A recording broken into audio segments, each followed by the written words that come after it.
All right. So before I get started, I just want to start with a kind of not so funny story, but funny story.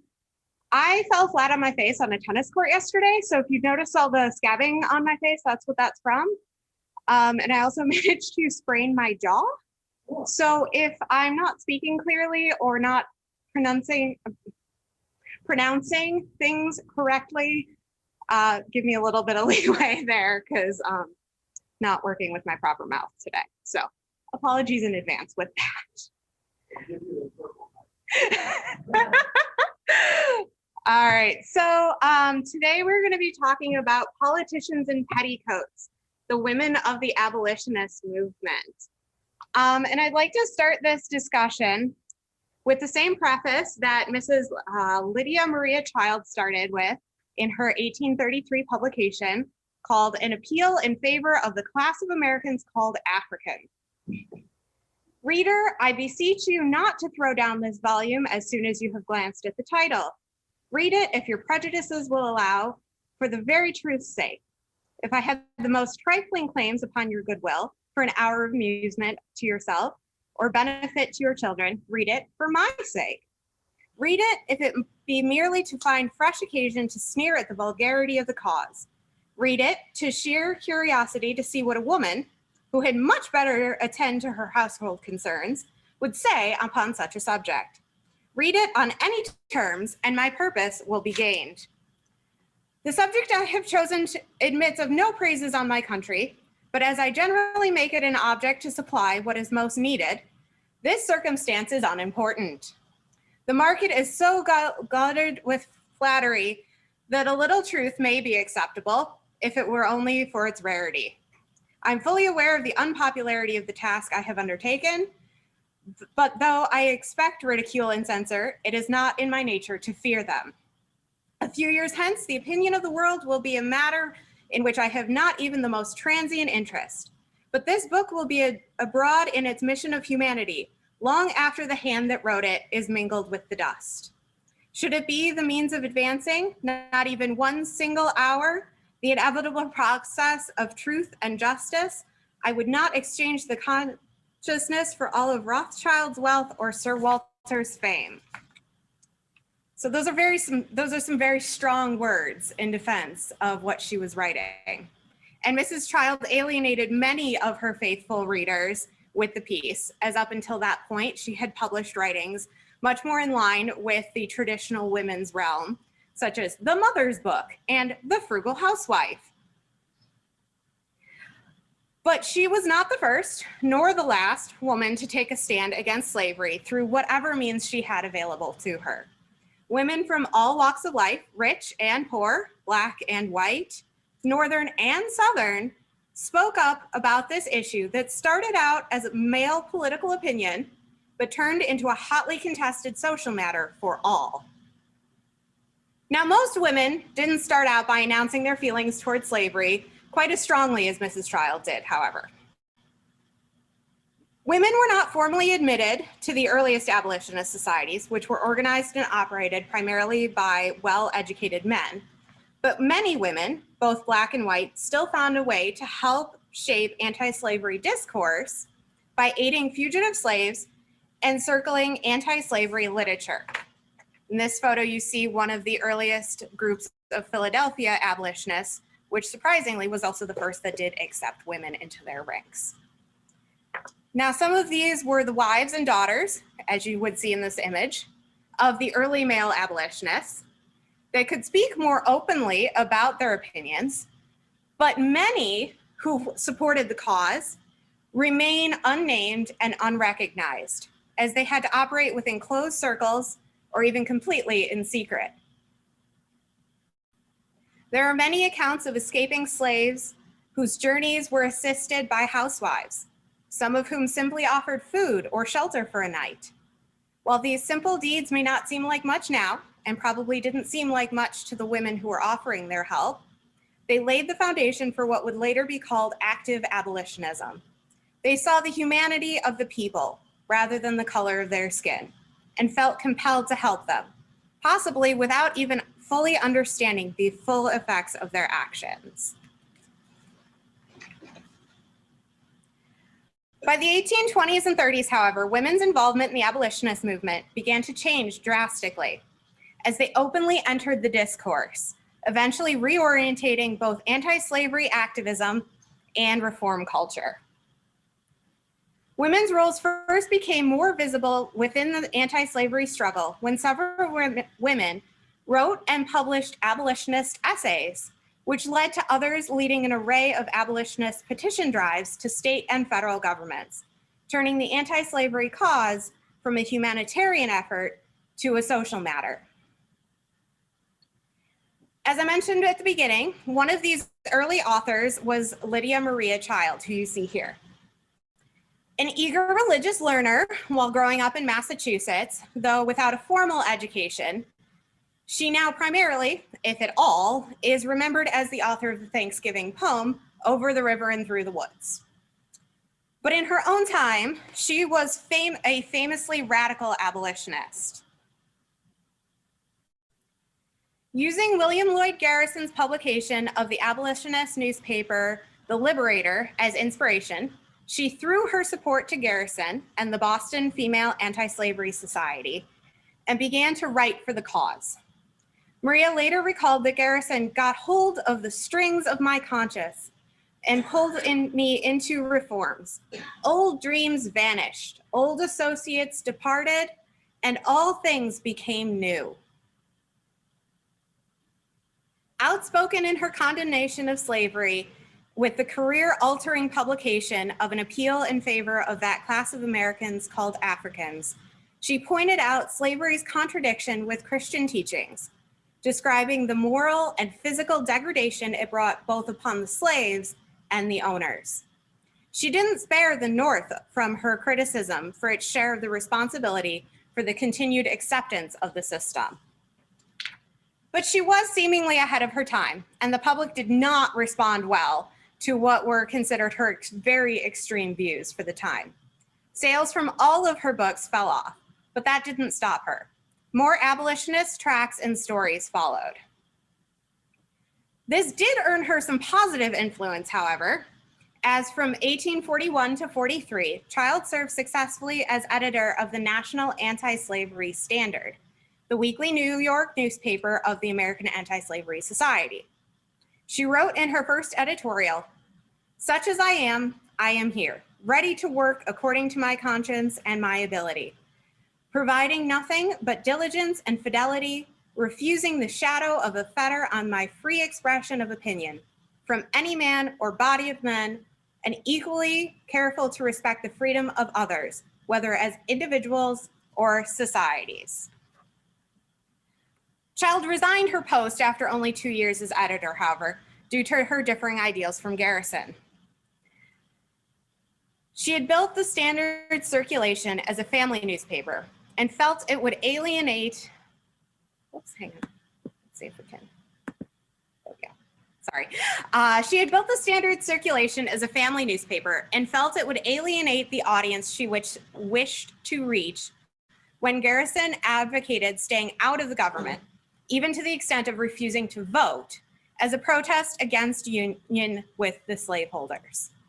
With her separation from the newspaper, she also separated herself from the movement, but continued writing with, quote, "the Negro's soul in mind," as she struggled to find an organized faith that also acknowledged the struggle of slavery, both for the Blacks and for their white masters. A contemporary of Miss Maria Child, who was inspired in much the same way, was Maria Stewart. There we go.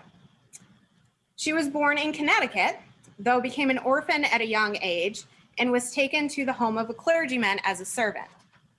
She was paid modestly for her role in the domestic servant position, but put most of her earnings towards learning to read and write. But after the death of her significantly older husband, only 3 years after their marriage, she was left close to penniless, since his estate went to the businessmen who served as his executors rather than to his widow. Stewart turned to religion as a comfort in the aftermath of this experience, and at the same time, it spurred her to desire to play an active role in improving societal conditions. Much like Child, Stewart responded to William Lloyd Garrison's call for contributions to his abolitionist newspaper, The Liberator, in 1831. She submitted several essays for publication and also began delivering public addresses, which, relying heavily on biblical references, called for the end of slavery and the elevation of women in American society. For both women and African Americans, she emphasized the importance of education as critical to gaining social equality. Her first speech to the African American Female Intelligence Society of Boston was delivered to an all-female audience, but she later spoke to audiences that included men as well as women. She later moved through New York and Baltimore, working as a teacher and serving on a staff of Frederick Douglass's The North Star, another abolitionist newspaper. For the next 40 years of her life, Stewart continued to pen and publish speeches and essays, becoming an important part of the growing abolitionist movement, and was one of the stimuli to the women's rights movement. Child and Stewart weren't the only women at this time that couldn't grasp the connection between their strict Christian upbringing and the moral inconsistencies that slavery stirred, as well as the connections between the strife of the slaves and the inequality of the genders. Angelina Grimke and her sister Sarah, who you see here, were two of the first women in the United States to publicly argue for the abolition of slavery. And they had a very unique perspective on the issue, which I'm going to hopefully switch to a YouTube clip that will show you a little bit more through the joys of PBS. Give me a minute for, whoops. Hang on, I think I stopped screen sharing. Technical difficulties. Thankfully, they didn't have this in the Civil War.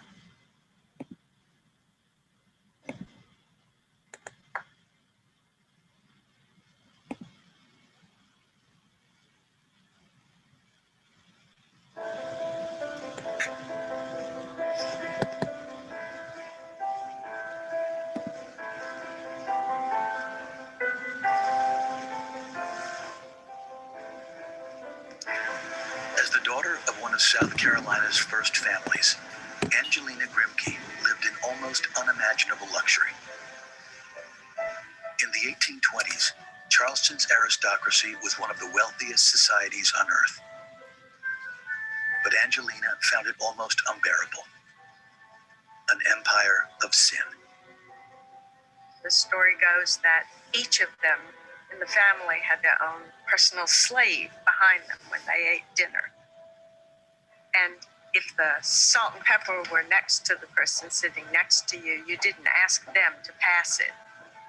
Your slave got it from his slave and gave it to you. There was nothing that you had to do, that there wasn't a slave who took care of it for you.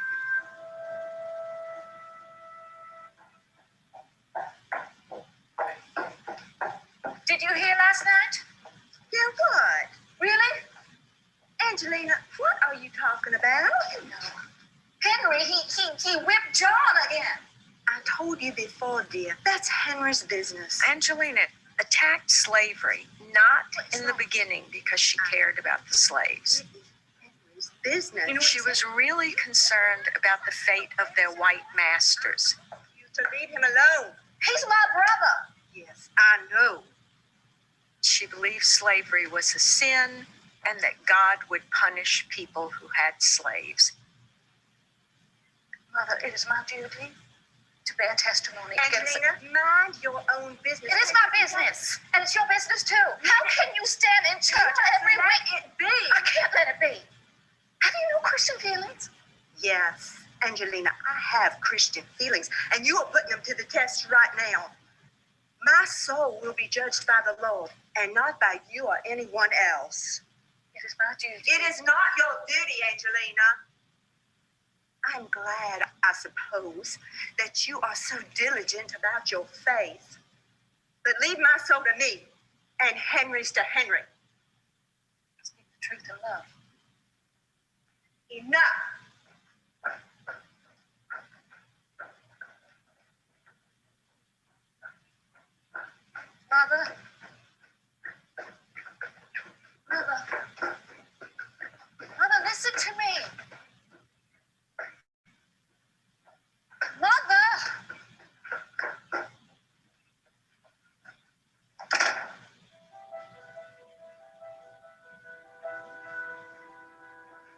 Angelina's religious search was tortured. She was more or less on her own as she struggled with very deep and troubling issues about herself and her relationship to God. In the fall of 1829, Grimke resolved to leave Charleston and the pollutions of slavery for an uncertain future in the North. There's a kind of fearlessness about Angelina Grimke. Women did not strike out. White women did not strike out on their own in this way, and Southern white women certainly did not. This is disobedience to proper society, to the South, to the church.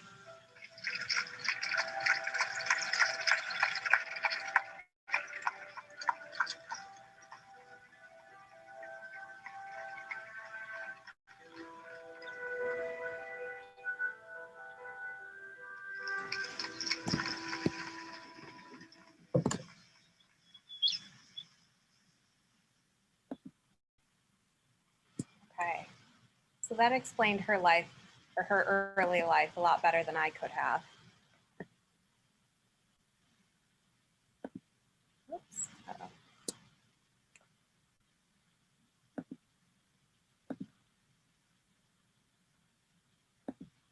Okay, so the video kind of leaves off as she's leaving South Carolina. And the one thing that the video doesn't bring up is her sister, Sarah. And the two of them worked very closely and had eventually came to have very similar understandings of what they believed to be the abolitionist cause. So once Sarah and Angelina had left South Carolina, Angelina wrote a very lengthy address urging all women to actively work to free Blacks.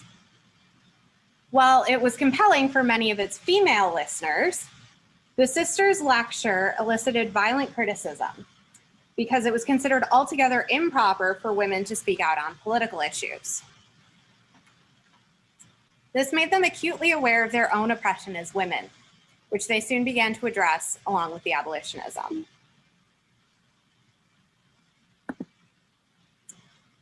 In addition to being two of the first white Southern women to discuss slavery openly, they were also two of the first to address the oppression of women. Angelina continued her work as an abolitionist.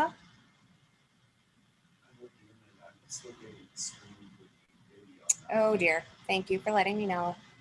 How do I fix that? Let's see if I can re-screen share. Sorry, I thought it would just flip with what I was showing on my screen. Is that better? Thank you. Thank you to IT support. All right. Let's see, where was I? Angelina continued her work as an abolitionist, but Sarah, with the support of her sister, went on to insist on the importance of equality for both women and Blacks and became a major leader of the women's rights movement, challenging all conventional beliefs about a woman's place.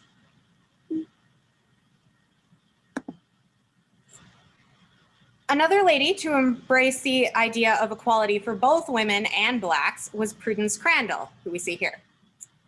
Though born in Rhode Island, she was also given every opportunity to succeed in life from an early age, much like the Grimke sisters, because she attended the New England Friends boarding school, which provided her an education similar to most men, if not more so than most men.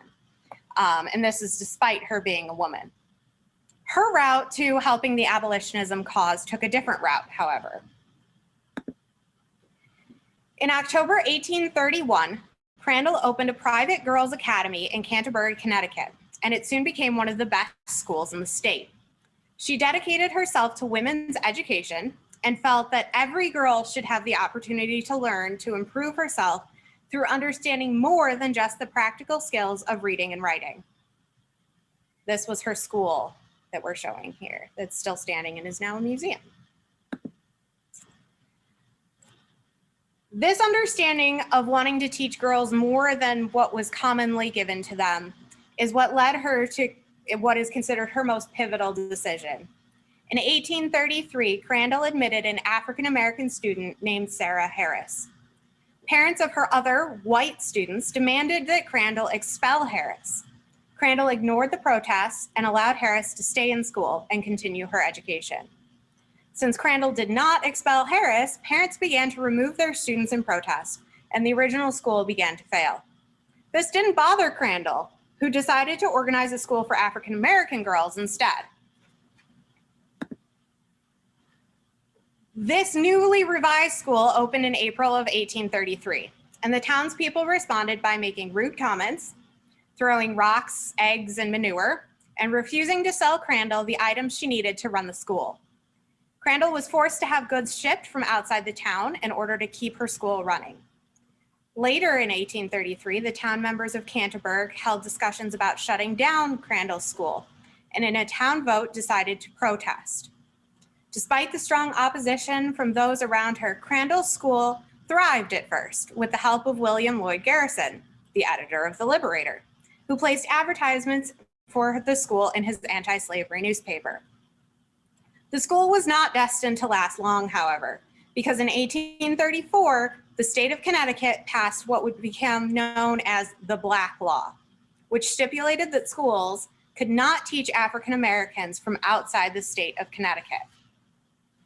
Created in part because of Crandall's actions at her school, she was arrested for violating the law, but the case was later overturned due to a technicality. This did not stop the townspeople from continuing to harass Crandall and her students, and after a violent mob attack that destroyed the windows and some of the furniture in her school, Crandall had to admit to failure and close the doors of her beloved institution for the safety of her students. She eventually married and moved to the Midwest, and while she continued to teach students from their home, you okay? Okay. Crandall closed the doors of her beloved institution for the safety of her students. She eventually married and moved to the Midwest, and while she continued to teach students from her home and gave speeches about women's suffrage and tolerance, she was never able to reestablish her dream of reopening her private girls' academy. Though Crandall's dream died in the 1830s, the movement of women joining and speaking out about the abolitionist cause did not. By the 1840s, Black and white women both served as anti-slavery lecturers, editors, fundraisers, and organizers. Slaveholders fumed at the women's activism. The Southern Literary Messenger was a periodical published in Richmond, Virginia, whose aim was to stimulate the pride and genius of the South and awaken from its long slumber the literary exertion of this portion of the country. In a review of the abolitionist women's writing on the subject, the Literary Messenger referred to them as politicians in petticoats, who needlessly stirred up trouble on that slavery issue. Yet, despite this harsh criticism from the South, even some male abolitionists were chagrined by the women's activism before the Civil War. In 1840, the American Anti-Slavery Society divided over women's role in the movement, with some conservative reformers refusing to support female lecturers or leaders. Nevertheless, women's activism continued to grow more intense over the next 2 decades, making the abolitionist movement a much stronger and more ramifying entity on the eve of the Civil War. One of these highly controversial and influential women has become a well-known figure in the history books when she was credited with creating change in the hearts and minds of the average American. Harriet Beecher Stowe, whose novel, Uncle Tom's Cabin, became an essential weapon for abolitionism due to its extremely realistic and humanizing representation of the slavery experience. What began as a short serial for the Washington anti-slavery weekly newspaper, The National Era, it grew Stowe to celebrity status, with legend claiming that even President Lincoln greeted her in 1862 as the little lady who made this big war. But she didn't start out intending to influence the world with opinions on the anti-slavery movement. And this is where I'm going to bring up another lovely PBS clip.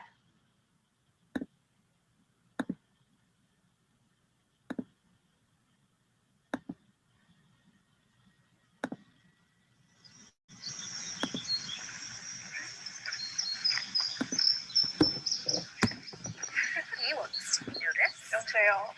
In the spring of 1833, Harriet and two friends crossed over the river into neighboring Kentucky. She had never before visited a slave state.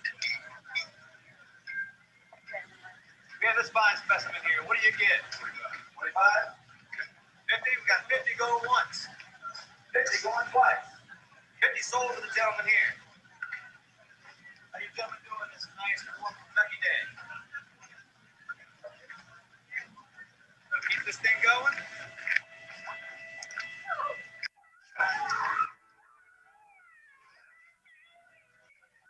Stowe sees there is a human thing. She sees these people, I mean, they are human beings. She's confronted with it in such an intimate way. And I think that never leaves her. Harriet Beecher Stowe, who's probably one of the best known abolitionists because she wrote Uncle Tom's Cabin, was a young mother who lost her son, and her son Charlie died of cholera, and she kind of connected that loss, her loss of her child, with a slave mother's loss of their children. And she wrote the book that really changed the hearts and minds of many Americans, because she put slavery in really human terms. She really humanized the experience of slavery for many Americans, and really won over people in writing that book. Harriet Beecher Stowe wrote Uncle Tom's Cabin shortly after one of her children had passed away. But she had been it had been bubbling in her for quite a while. And after her son passed away, she poured all of that emotion and life and energy into the book. I think she said that she didn't even feel as though she was writing it. She felt like somebody else was sort of giving her this message to put onto the page.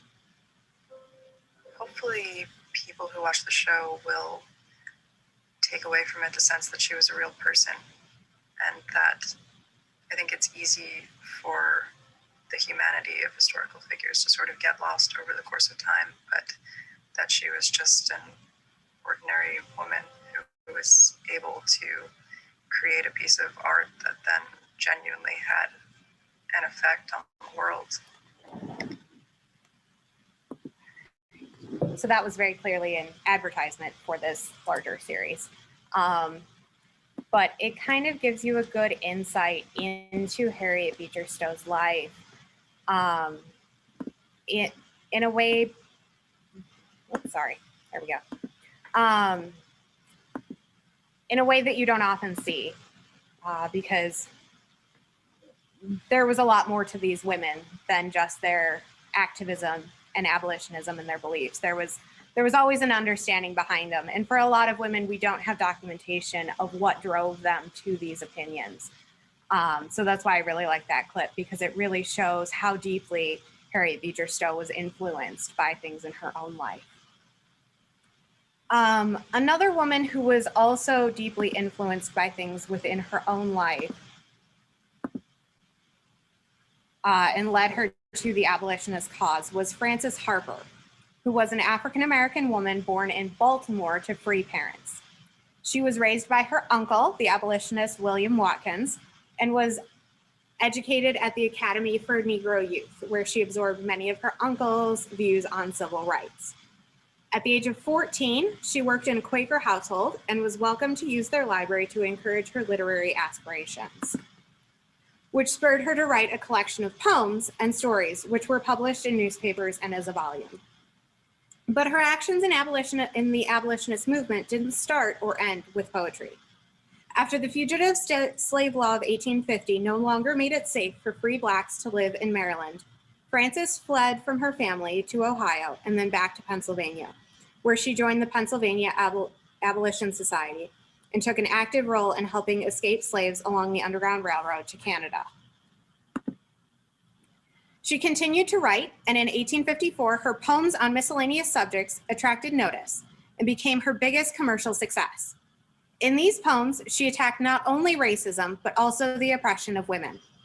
Most of the earnings from this and her other books went directly to help free the slaves. At this time, she also began her lecturing career. She was much in demand on the anti-slavery circuit, and she traveled extensively in the years before the Civil War, mostly due to her clear and easy way of speaking. As shown by this quote, which was taken from a letter she wrote that was supposedly smuggled into John Brown of Harper's Ferry Uprising fame into his prison cell. In the name of the young girl sold from the warm clasp of a mother's arms to the clutches of a libertine, in the name of the slave mother, her heart rocked to and fro by the agony of her mournful separations, I thank you that you have been brave enough to reach out your hands to the crushed and blighted of my race.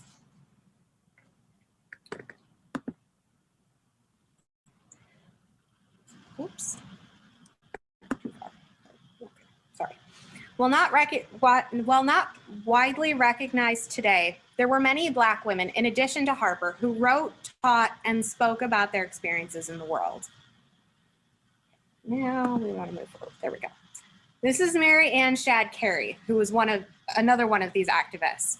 She was born in the slave state of Delaware to free African-American parents who were dedicated to abolitionism. When she was 10, the family moved to the free state of Pennsylvania due to retaliation against their status as free people. There, she was able to attend school, became a teacher, and actively worked with her family to help freedom seekers until their participation in the Underground Railroad became even more dangerous after the passing of the Fugitive Slave Act. For her own safety, Mary Ann moved to Ontario, Canada, to join other Black Americans who left the United States. It was there, with this group of people, that she began to write and lecture on the importance of freedom. She also opened a school for both Black and white students to attend together. And she became the first Black female newspaper editor in North America when she published Canada's first anti-slavery newspaper, the Provincial Freeman. When the Civil War broke out, Cary returned to the US to help recruit soldiers for the Union Army. And with the connections she made working with the Army, she enrolled in the first class of Howard University Law School after the war. She attended class at night and taught the local children during the day, eventually becoming the first African-American female lawyer, though she was never allowed to actively practice law. Instead, she continued her work as a political activist and writer with the articles in the local African-American newspaper, the New National Era, and gave public speeches to encourage African-Americans to work together to recover from the blight of slavery. She was also an influential force in the founding of the Colored Women's Progressive Franchise Association. Yet another Black woman who grew to fame for her speaking and writing on the subject of abolitionism was Sarah Remond, who made her first speech against slavery when she was just 16 years old. Her father came to the United States from the West Indies, and her mother was born free in Massachusetts, and between them became very prominent in the fight against slavery, providing a haven for escaped slaves on their property. Sarah grew up in Salem, a town that was exceptionally early to admit Black students to elementary school. But when she and her sister passed the entrance exam for a new girls' academy, despite meeting the school's qualifications, they were rejected because of race. This prompted her and her siblings to move to Rhode Island, where they attended an all-Black private school. Following her extended exposure to education, she continued to pursue learning outside of the school and joined the Salem Female Anti-Slavery Society, soon following her brother, Charles Lennox Remond, into lecturing for the anti-slavery societies. She made her first public speech in 1842, 2 years after Charles had met Elizabeth Cady Stanton, Lucretia Mott, and other abolitionist women at the World Anti-Slavery Convention in London. It was very uncommon for women to engage in public speaking in this era, and Charles's exposure to these Quaker women, whose standards were much more equitable, probably raised his awareness of his sister's abilities. Sarah Remond spent the next decade organizing opposition to slavery in an era when such a huge economic change remained controversial, even in the North. Integrated audiences were also controversial, even in the Quaker meeting halls that she most prominently spoke in. And Remond showed real courage when at the age of 27, she tried to sit in the white section for an opera at Boston's Howard Athenaeum. When an angry policeman shoved her down the stairs, she boldly sued the city for injuries caused by the police. And surprisingly, a jury of white men awarded her $500 for her trouble. The 1853 case drew national attention and greatly encouraged white abolitionists to speak out against her treatment by the police. Some of those abolitionists were then beaten to death by pro-slavery mobs for their support. Due in part to her notoriety after this event, the American Anti-Slavery Society hired Remond in 1856 to travel nationally, and her speeches met with less hostility as she went further west. Traveling without a male escort also defied the era's moral codes, and in doing so, she helped break another barrier for women. Increasingly aware of the barriers of being female as well as Black, she joined Susan B. Anthony and others at the annual convention of the Women's Rights Society in 1858. But she would not attend the following year, however, as in 1859 she made the biggest move of her life, when she went to England at the request of the American Anti-Slavery Society. She was the first Black person that many Britons had ever seen, and she took her responsibility as a representative of her people very seriously. Always described as refined in behavior and dress, she nonetheless stood up for her beliefs. She again drew more publicity later that year when the American Embassy in London denied her a passport to France. Again, she fought and prevailed, and in the process, attracted an increasing number of admirers to her cause. She was forced to remain abroad with the beginning of the Civil War, but she rendered a genuine service to the Union by continuing to speak in Europe. Because Southern cotton was vital to British textile mills, businessmen there wanted to enter the war on the side of the Confederacy. Many Southerners believed that these powerful interests would persuade British gunboats to crash the Union's blockades of ports such as New Orleans, and thus force the North to allow the Southern states to secede. Sarah Remond spent the war reminding Britons that ending human bondage was much more important than a temporary economic setback, and is credited with influencing the tide of the war. A common thread you might have noticed between several of these stories is the influence of the Quakers and the events of the World Anti-Slavery Convention in London. Lucretia Mott was an influential figure in both of these circles, and her thoughts and ideas had a hand in furthering the argument of abolition and suffrage. Considered a powerful speaker by her contemporaries, she dedicated her life to speaking out against racial and gender injustice. Mott was raised in Massachusetts as a Quaker, a religion that stressed equality of all people under God. In addition to helping get her widowed mother out of debt, Mott, along with her supportive husband James, argued passionately and actively for the abolitionist cause as members of the American Anti-Slavery Society. And Lucretia was one of the founders of the Philadelphia Female Anti-Slavery Society. Much like Sarah Remond and others, Mott was constantly criticized for behaving in ways that were not acceptable for women of her sex, but that did not deter her. In 1840, Mott, along with other prominent figures such as Elizabeth Cady Stanton, were chosen representatives of the United States to the World Anti-Slavery Convention in London. The men who controlled the convention, however, refused to seat any of the female delegates, which is different than what this photo or this painting shows. They were added back in later due to an uprising about the original version of the painting. Side note. This refusal of entry angered Mott, as well as the other women delegates, and she responded by pledging to work diligently for women's rights. This joint experience of the ladies there was the seed that grew into the Seneca Falls Women's Rights Convention. While Mott's focus shifted slightly to suffrage issues, she continued to speak widely on the abolition of slavery throughout her career, and she supported the rights of Black Americans to get an education and to vote. All right, so while my research was focused on the participation of women, specifically in the abolitionist movement, you probably noticed that almost all of the women that I mentioned moved on to also have some part in the suffrage movement and backed equality for gender as well as equality for race. It's easy to see how support for one grew from support of the other within the arguments of freedom, rights, and simply recognizing each other as human beings.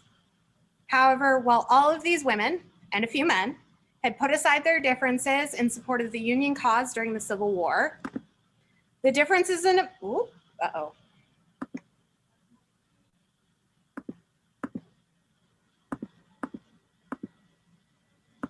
There we go, sorry about that. The differences in opinion between them came to a head in 1869 with a well-documented schism within the American Equal Rights Association, where sides were taken as to whether gender equality, led by Susan B. Anthony, or race equality, led by Frederick Douglass, should come first. This was a debate that continued throughout the 19th century and well into the 20th century. And if I started talking about that, we would be here all night. So, I would like to finish with Sojourner Truth's "Ain't I a Woman" speech from December 1851, which sums up the arguments for abolitionism as well as gender equality in a very unique way. Well, children, where there is so much racket, there must be something out of kilter. I think that 'twas the Negroes of the South and the women at the North all talking about rights, and the white men will be in a fix pretty soon. But what's all this talking about now? That man over there says that women need to be helped into carriages and lifted over ditches and to have the best place everywhere. Nobody ever helps me into carriages or over mud puddles or gives me any best place. And ain't I a woman? Look at me, look at my arm. I have plowed and planted and gathered into barns, and no man could heed me. Ain't I a woman? I could work as much and eat as much as a man when I could get it, and bear the lash as well. And ain't I a woman? I have borne 13 children and seen most all sold off to slavery. And when I cried out with my mother's grief, none but Jesus heard me. And ain't I a woman? Then they talk about this thing in the head. What's that they call it? A member of the audience whispers, intellect. That's it, honey. What's that got to do with this women's rights or these Negro rights? If my cup won't hold but a pint and yours holds a quart, wouldn't you be mean not to let me have my little half measure full? Then that little man in black there, he says women can't have as much rights as men because Christ wasn't a woman. Where did your Christ come from? Where did your Christ come from? From God and from a woman. Man had nothing to do with him. If the first woman God ever made was strong enough to turn the world upside down all alone, these women together ought to be able to turn it back and get it right side up again. And now they is asking to do it. The men better let them. Obliged to you for hearing me, and now old Sojourner ain't got nothing more to say. So with that, I ain't got nothing more to say.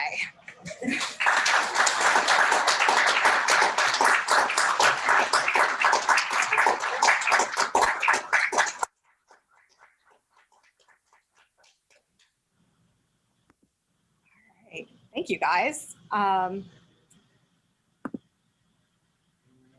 Yeah, comments? Yeah. Eventually, yes. And did they ever go back south or have any contact with their family in South Carolina? That was never really mentioned because I don't believe so. I think as soon as they left the Carolinas, they were kind of done and they were outcast by their family. Especially as you saw in the clip, the mother and their oldest brother were very, very much the traditional Southern traditionalists.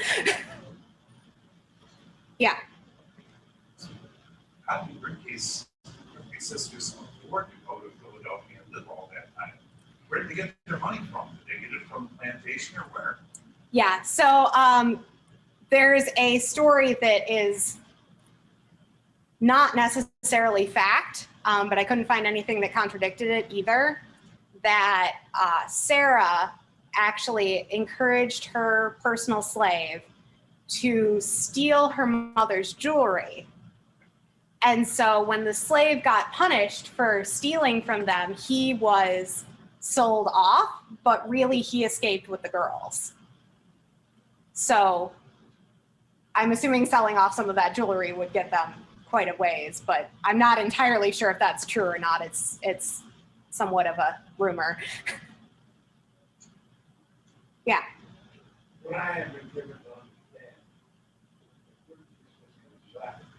there was a lot of bitterness on both sides. But they never really went Yeah, that would make absolute sense. Yeah. Yeah, I think part of what is going on in the 1850s is developing a kind of romantic notion of freedom that appeals to women in the United States at the same time that there is this sense, this John Brown sense of heroism, you know, being a fighter. And so you have this combination of speaking to women through romanticism and men through the image of the hero of the battle. Yeah, that's actually a really great observation. That's absolutely true. And it wasn't just women in the US that were being moved by this romantic notion of freedom and, you know, the betterment of women. It was women across Britain and across most of Europe. It really appealed across those that listened. Yeah. Just to follow up on that, it was, you know, in art and whatnot, that's the romantic period. Yeah. Europe as well, so I can understand it. But my question is, you know, knowing Lucretia, sort of like the godmother of suffrage, giving us a lot about all these individual people. What influence did she have in the group? Let's say, I suppose she had, I guess I'm partially aware that she had some influence on this Susan and others, but how do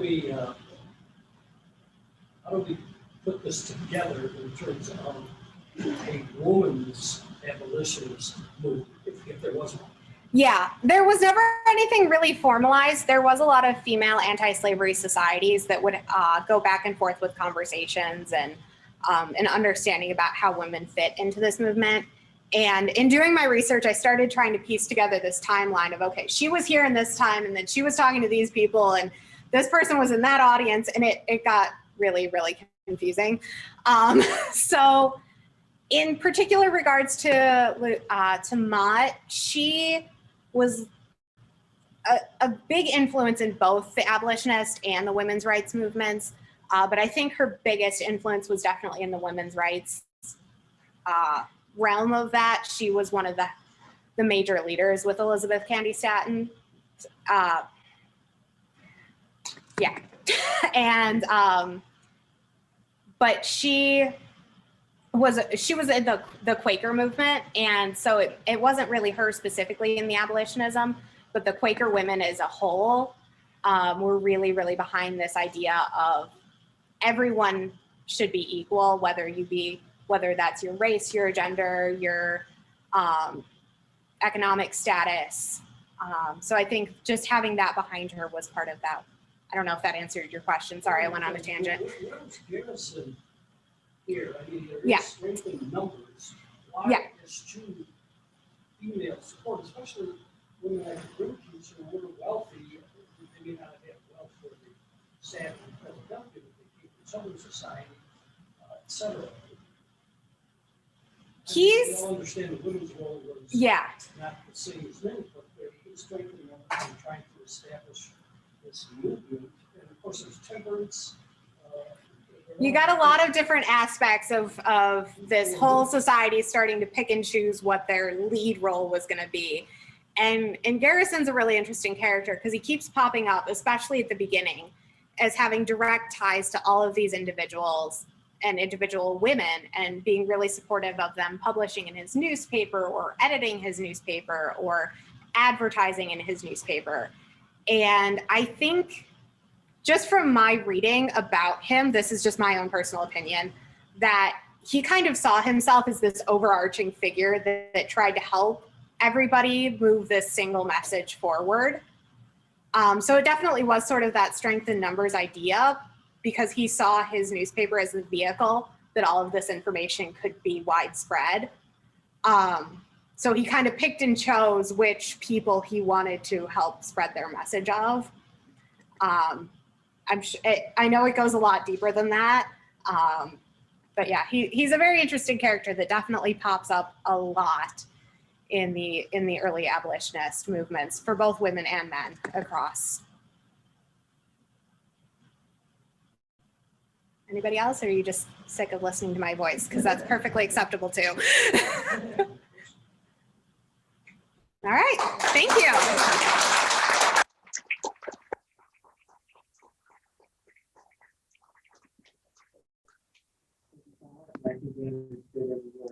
Okay, good. I'm glad. I was really thinking my voice was going to give out there for a minute. So. All right. Well, once again, thank you so much for the support that everyone has shown, both in person and on Zoom, over the course of this year. I really do appreciate everybody's support. So thank you so much. Look forward to seeing those of you that are going on the tour, and look forward to seeing you again in September. Thank you so much. Thank you, guys.